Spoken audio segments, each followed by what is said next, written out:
Continuamos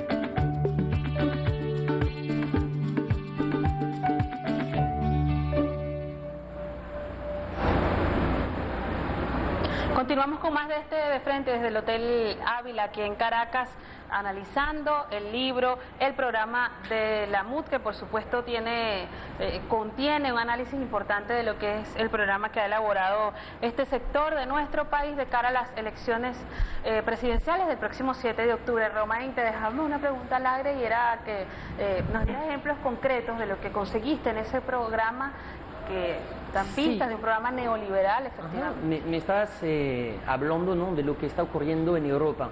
Bueno, fíjate, uno de los hechos que hace que Grecia permanece en la crisis social y económica es que ha perdido, como los otros países europeos, su capacidad de controlar de manera nacional la política monetaria y financiera, ¿no? Eso es, desde el Tratado de Lisboa, el Banco Central Europeo, que no puede financiar a los estados directamente. ¿Qué está pasando en Europa? El Banco Central Europeo financia a unos bancos privados a una tasa de interés de 1%, y estos mismos bancos privados financian a Grecia a la altura de 20% de interés, un gran negocio, claro, ¿no?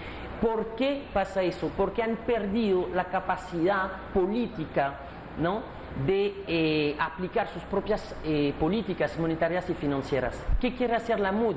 Lo mismo. En sus artículos 400, 401, 402 y 403 quieren que el Banco Central de Venezuela sea autónomo, es decir, romper el vínculo político, ¿no?, que orienta las políticas monetarias y financieras a través del Banco Central. Es decir, en término concreto, impedir al Banco Central de Venezuela de financiar gasto social o de convalidar políticas deficitorias. El hecho de querer unas políticas de déficit público durante unos años es una decisión soberana política, no tiene que tomarlo unos expertos en caso de un mercado internacional, claro, sin preocuparse de los ciudadanos del país. Ejemplos cercanos a la gente, al venezolano común. La liberación de precios es uno de los aspectos que está planteado, y la eliminación del control cambiario. Eso, exactamente, eso en el tema económico, como lo acabas de decir, liberación de precios, que eso es muy incluso coherente. De la cesta básica, liberación de los precios y de las clínicas privadas también. O sea, en realidad todo se enmarca en un sistema liberal que es muy coherente, es un programa muy completo y de verdad muy coherente. Entonces todo lo que es una traba al libre mercado debe ser eliminado, y el papel protagónico del Estado nacional en la economía es la más grande traba, ¿no? Entonces, claro, por supuesto, se quita la regulación de precio, se quita el control de cambio, pero también la consecuencia de eso, en un nivel más social, es de impedir al Estado nacional tener un papel protagónico en la industria o en la economía o en lo social, educación, salud. En un primer tiempo quieren descentralizar todos estos atributos. Fíjate que quieren descentralizar nada más ni menos que la educación, la salud, la infraestructura vial, el financiamiento, claro, de consejos comunales, el agua, la electricidad, el sistema penitenciario y muchos otros atributos, claro, que hoy en día están manejados por el Estado. Tú hablas en el libro de descentralizar para privatizar. Sí, ¿cómo esa lo es la consecuencia. Porque si tú descentralizas todos estos atributos, es decir, todos los atributos que maneja el Estado Nacional, ¿cómo va a ser un Estado poco poblado? Es decir, que le toca recibir muy poco dinero por concepto de situado constitucional. Es el Estado Amazonas en el libro. El Delta Macuro, pero podemos hablar del Estado Amazonas, podemos hablar de Cojedes, podemos hablar de Apure, en realidad podemos hablar de la gran mayoría, claro, de los estados venezolanos. Entonces, ¿cómo van a financiar todos estos atributos? En realidad no pueden, porque tampoco pueden recaudar fuertes impuestos locales que le permitirían asumir eso. Entonces, el paso siguiente es que el sector privado se adueñe de estos atributos, pero el sector privado no es tan filantrópico para invertir a pérdida. Entonces, el que va a perder al final es el ciudadano común y corriente, como tú, como yo, porque al final vamos a tener que pagar por estos servicios. Yo creo que la gran pregunta es saber si eso favorece a los intereses del ciudadano común y corriente, sea de oposición, sea del lado del gobierno. Creo que eso es la gran pregunta. La segunda es por qué el candidato Capriles no explica claramente sus intenciones de gobierno a sus propios partidarios, empezando por ahí. Fíjese que cuando se le pregunta por sus intenciones del gobierno, él habla de inclusión, habla de participación del pueblo. ¿Es posible, son posibles estas premisas o estas políticas en el contexto de este programa? No, no, es completamente excluyente.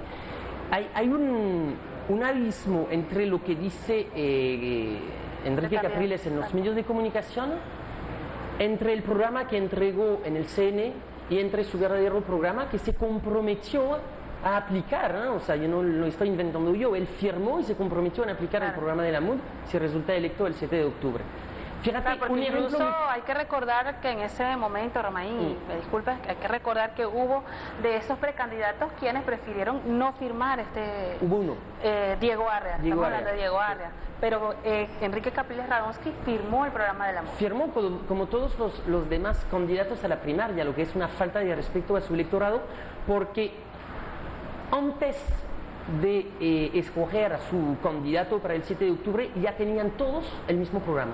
Es decir, poco importaba al final si era la cara de María Corina Machado, de Pablo Pérez, de Capriles o de Leopoldo López, el programa ya estaba hecho. Y el programa está hecho para después de la elección presidencial también. ¿Quiénes participaron en la elaboración de ese programa? Más de 300 expertos venezolanos participaron en la elaboración del programa.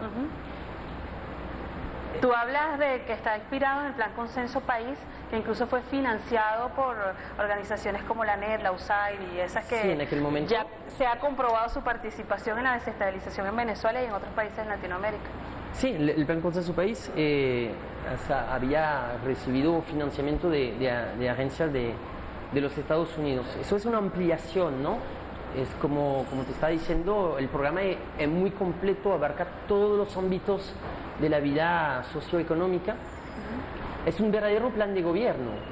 Entonces, con un ejemplo concreto, ¿no?, de la hipocresía y de la demagogia del candidato Capriles, en el programa que él entregó en el CN se hace una sola referencia al tema del petróleo, una sola, en un país como Venezuela.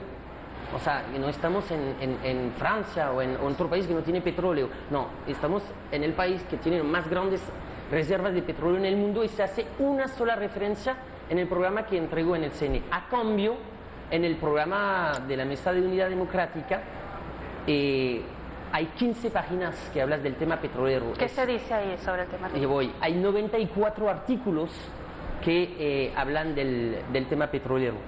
O sea, un poco para ver cómo también esconden su propio programa de gobierno.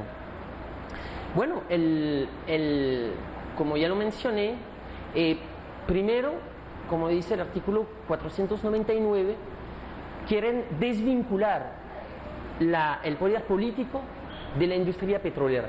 Es decir, en otros términos, impedir que el poder político oriente las políticas petroleras.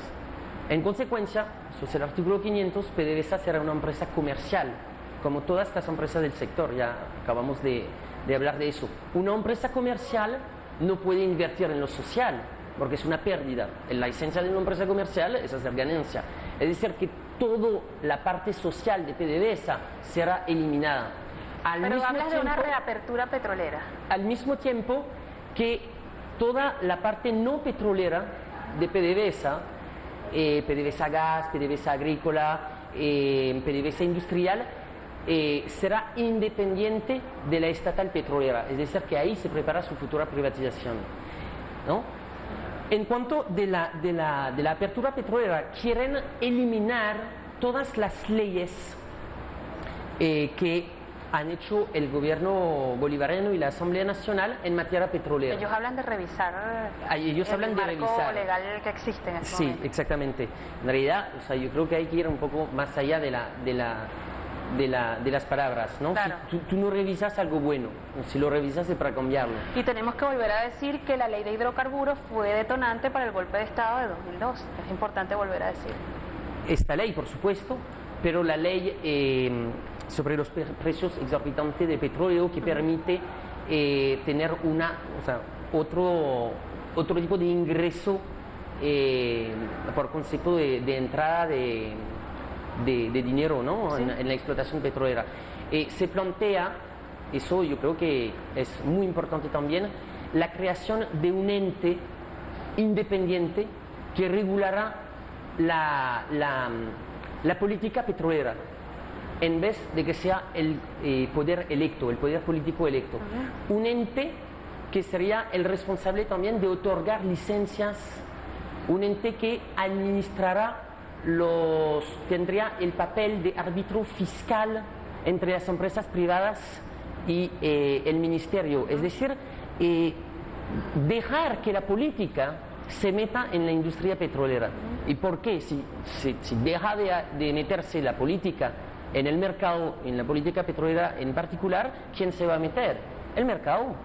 Entonces, yo creo que eso es muy importante resaltar, que esta política de apertura petrolera, la consecuencia inmediata va a ser una gran pérdida de entrada para el poder público nacional y en consecuencia una pérdida para todos los ciudadanos, porque la repartición en cuanto a la será inversión menos. social, Exactamente. ¿no? Claro. ¿Significa esto una privatización de PDVSA? De nuevo tenemos que hacer una pausa, al regreso nos responde. Gracias por continuar con nosotros, ya venimos con más.